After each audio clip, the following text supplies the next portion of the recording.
Hi guys, so in this video, I will show you how to donate on Buy Me a Coffee. So first is open the website and click Start My Page.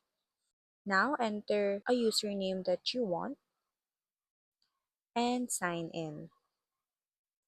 Next, complete your page. Upload your profile picture, add the page's name, about section, and any links to your socials or website. So once done, choose your country and enter your bank information. So once you have created your page, it's time to share it to receive donations. So click dashboard and copy the link of your page. Or you can share it on your Facebook or other social media platforms.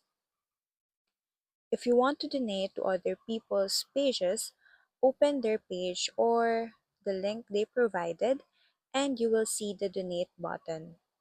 So that's all. Thank you guys for watching. If this video was helpful, please subscribe to the channel. Bye!